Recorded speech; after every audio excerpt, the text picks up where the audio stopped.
Bienvenue à la communauté d'études quotidiennes de la Bible, où pendant toute la semaine, nous avons étudié quand Lucifer est devenu Satan.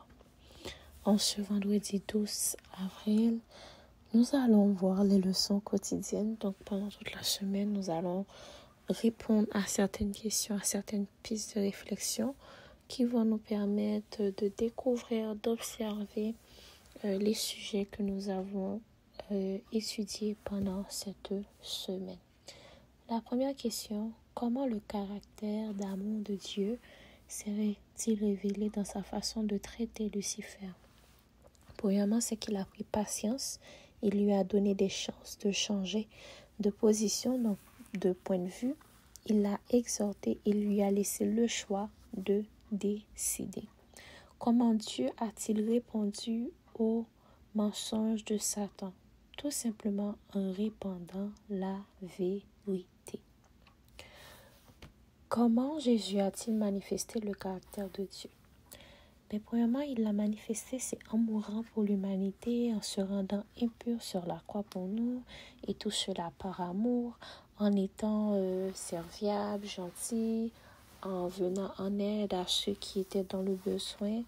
Et comme nous dit Romains 5, versets 18 et 19, par un seul le péché est entré, par un seul nous sommes rendus justes.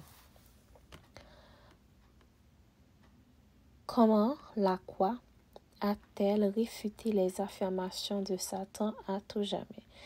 Parce que Christ a vaincu le péché, il est mort et il est ressuscité. Et maintenant, il est à la droite du Père pour nous, pour être notre avocat. Pourquoi l'orgueil et l'ambition égoïste sont-ils des traits de caractère si dangereux? Parce que ces traits de caractère nous voilent la face, ils nous font penser que nous sommes autosuffisants et que la présence d'un être supérieur qui est Dieu n'est pas nécessaire et cela nous empêche d'entendre la voix de Dieu nous parler. De quelle manière voyez-vous la culture populaire promouvoir des attitudes égocentriques? Principalement dans les pays occidentaux, sachant que présentement, c'est avec la mondialisation aussi, on voit aussi dans les pays sous-développés que cette tendance-là a forte chance de se propager. On voit qu'il y a une culture qui vise l'individualisme, l'autosuffisance. Les gens sont recentrés sur eux, même leur plaisir, bonheur passe avant tout. Il n'y a plus de partage. Avant, une petite anecdote, on pouvait dire qu'en amour, ce qui rendait heureux un partenaire, c'est que l'autre soit heureux. Mais aujourd'hui, on va dire que ce qui rend heureux dans un couple, c'est que la personne en soi soit heureuse. Donc, c'est toujours le moi avant tout. À force de vivre ainsi, en fait, nous oublions que la cause chrétienne se fait accompagner, que nous sommes des représentants du Christ et que nous sommes des vaisseaux de partage pour que les autres voient à travers nous le chemin du Seigneur. Et la dernière question, comment pouvons-nous apprendre la véritable humilité et le consentement? Il faut d'abord prendre conscience de notre état et que nous sommes rien sans Christ.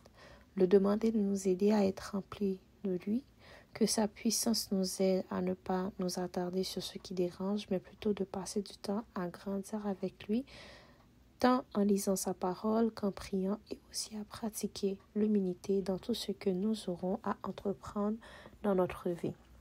C'est sûr que je n'aurai pas détaillé les questions. Il y a des pistes de raisonnement que vous aimeriez, que vous avez faites, peut-être lorsque vous étiez en train d'écouter ces questions-là.